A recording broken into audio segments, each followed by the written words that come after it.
we never use number 2 until we've tried number 1. Okay. And we never use number 3 until we've tried number 2. Okay. If we use number 3 first, nothing happens. Nothing happens. Okay.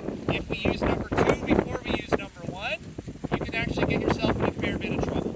Okay. So we always work our way down. Okay. So number 1 is the very most simple. What do you think that might be? What am I trying to do? Like an instructor. So something went wrong and you want the kite to have less power than it has now. Oh. How do you give it less power? Let go of the bar. Yeah, look at that. Let go. That's number 1. Yeah. That's it. It sounds simple enough in theory, but what do you think you're going to do when something goes wrong? Hold like keep holding it Yeah. on. If you're crashing your road bike, do you just let go of the handlebars and hope for the best?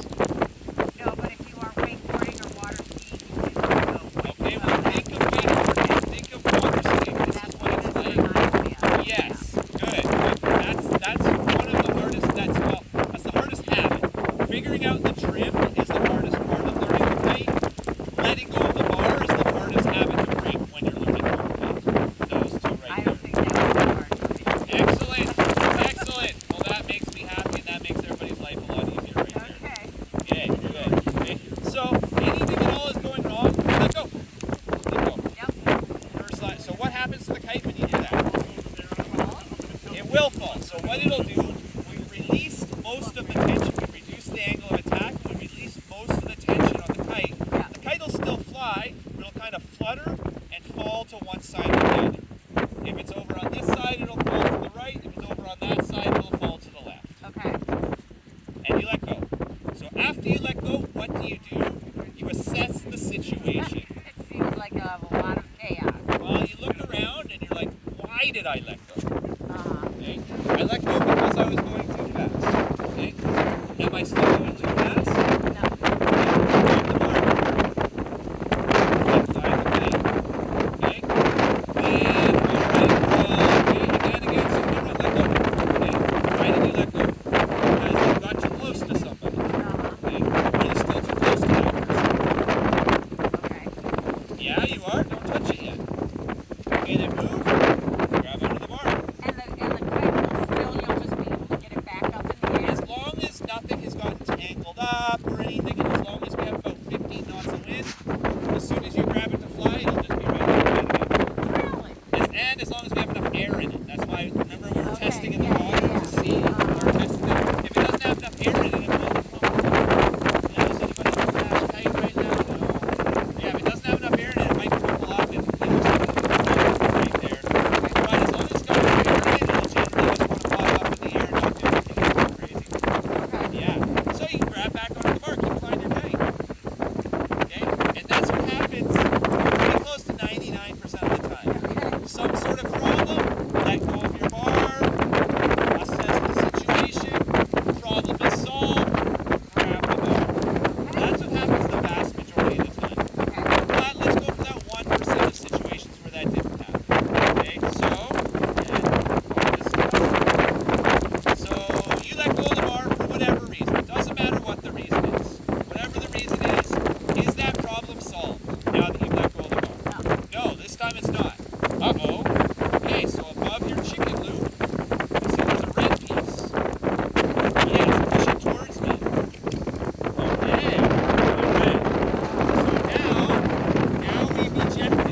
push that directly in line.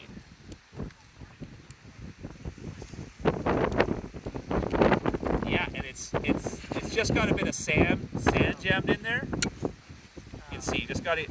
You have to give it push directly in line right there, but without your hand on the red piece. There you go. You got it. Perfect. Okay. Now, if you're having trouble with that, it gets this sand in it here. Yeah. You just need to go down in the water and rinse the sand out, and then everything will work just fine. Okay. Yeah, we don't have this problem at home where it's rocky beaches, but we do where there's sand here. Oh yeah, listen away. Okay. But you want to think, in most situations when you're learning, you're not going to be able to put this back together because it's going to have turned into a big rat's nest. Right. Yeah. Okay. And we'll just get back to, I want to show you how that works. So, something went wrong. Yeah. You've let go of your bar. Yes. Now, your problem is still there. You move down, you use your second safety, your eject right here, your chicken loop eject. You assess again. Am I still in trouble? 99.9% of the time, this will solve whatever problem you have right there. If you haven't got a huge rat's nest, if you're not all wrapped up in everything, put it back together. Make sure you're not wrapped up in the lines. Hook back in and try and relaunch the kite. Assume, though, at least in this stage, that that's not going to be an option. That you're going to get all tangled up, messed up, everything. Beyond that, there are a couple of options, though. You can do a self-rescue. And that's something we'll talk about at the end of this lesson here, a little bit further along. Okay. Or you're going to look for rescue from somebody else. Whether it be a sea-doo driver, another kiter, anybody else. And at least in this bay, there's a lot of people around, a lot of people able to help you with various things. So it's typically not going to be too much of an issue. There's always going to be someone there. Hey, I can do this. There's so many people out there. Is it common that you get your kite tangled with somebody else's? Very good question. Well, It seems like it do you drive on a highway ever?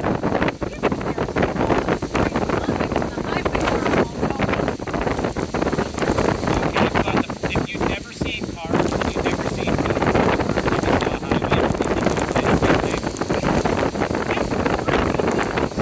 So the wind, consider the wind blowing.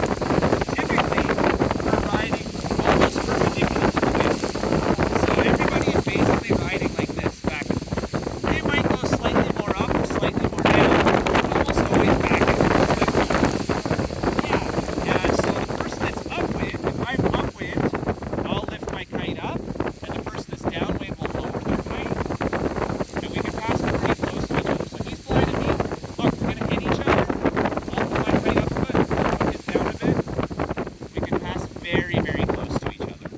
Okay. And really, this isn't even close to crowded. If you No. go to somewhere like Tarifa or places in Brazil, there will be like 300 kites. We have a friend who lived in Tarifa for a while, and loves to kite. Yeah, they get a little bit crazy out there. Yeah. Yeah. 300 kites. Oh, more. On a busy day, I can probably, from there to there, I can probably count 300 on a busy day here. Wow. Yeah, this is pretty dead right now. Huh. Nothing too crazy. Okay. Yeah. But, so that's self-rescue. We'll go over that later on in the lesson. Just want to make you aware of it. But it's a process that we wrap up the lines, and then we crawl on top of the kite, and we use the kite as a sail to sail us back to shore. Oh. Yeah. So very As a important one boat? right there. Well, you're laying on, not really as a boat. You're laying on top of it, but you're floating, you're out of the water, somewhat out of the water, and you Okay. don't have to swim. Oh. It'll bring you back to shore. Oh. So, very important thing. Really need to know that right there. Okay. Yeah. So, something has gone wrong. You let go of your bar. 99% of the time, you've assessed, it's good, you just grab back on the bar, everything's okay. That 1% of the time, something is still wrong, you've pulled your eject now. Okay, so you've pulled your eject, alright, you've assessed, you're not in trouble anymore. Either put it back together, try and fly your kite, do a self-rescue, or try and get rescue from someone. We'll go over more of that in a bit, we're just going to get over the rest of this for now. But let's say you've assessed again and you're still in trouble. Whatever that might be. Now the usual one, this is not where you're still in trouble, this is where you've ejected. Okay, your kite's pulled out, your kite's sitting on the water, but now somebody on a boat drove by and they didn't see your lines. And your lines just got caught on a boat. Now a boat's pulling you along in the water. What are you going to do with that? Look at the red piece. Yeah, push it towards me. There you go. Let go, let go, let go. There you go. Okay, so that one, that is our third and final safety feature. And everything's gone. Yeah. Now we've released everything. Okay. Now that one, we don't really want to do that unless it's absolutely necessary. Okay?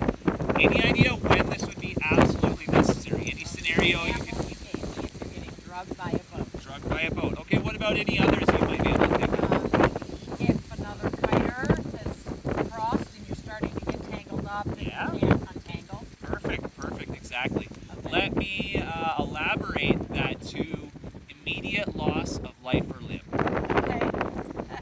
Really, you want to stay attached to this when you can. Any idea why that might be? Besides being a pain. No.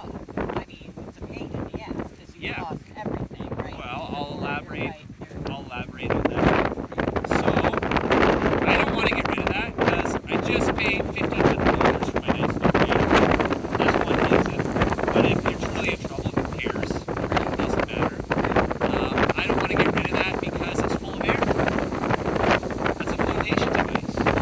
So let's think I'm in a truly dangerous situation and I might be stuck out in the ocean for several days or hours. Do I want to ditch my flotation device? Yeah, but more float is better, isn't it? Yeah. So you're out in the ocean, are you cool just floating around like that, or do you want to crawl on top of a kite? Yeah. Okay.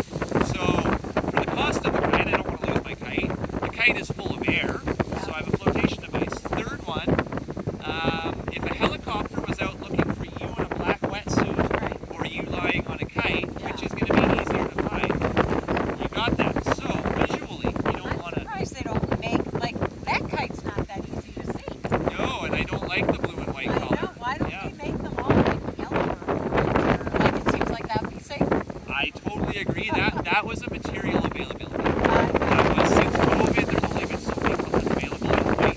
They seem to be popular ones, even though they're the worst ones for water. But yeah, I tell everybody my red kite, my yellow kite, my green kite. Yeah. Yeah, totally agreed. Red is a good color. Well, maybe not. It's like the water. Really, Yeah. really, red, green, and blue, yellow. Those are the good ones. See that wing, that'll stand out for a long, long ways. You'll be able to see that. Yeah. So there's three reasons. One, that kite is expensive. Two, it's full of air.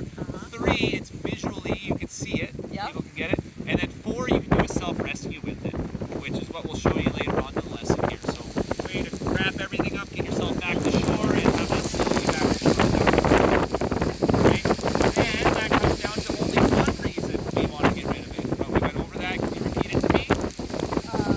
Life for limb. Immediate loss of life or limb. Yeah. If you are not in immediate danger, stay attached to your kite. Okay. It's going to be better to be attached to it. If you're in danger of being attached to it, get rid of it. But Yeah. most of the time, it's going to help you before it's going to do any harm to you. Okay? Well, when you put this guy back together, we can stand up, get out of the sandblasting here. So the way this works, this will pop up, and you put it back here, and that goes in there, and then it folds down, and then pops up. So I'll get you to try that. You can pop it open, and you can give it a go. Got it. And that goes through.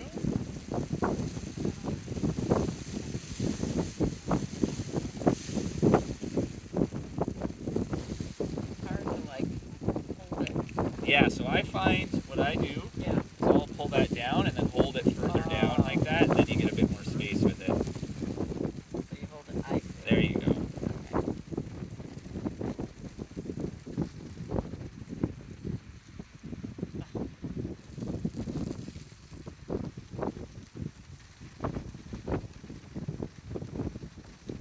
You got it. Now the only problem is, well, you see that piece just needs to. There we go. Now it's okay, awesome. Yeah. You got it. All right. Okay, are you happy with that? I am. Do you have any questions regarding any of that stuff? Not so far. No. Okay, awesome.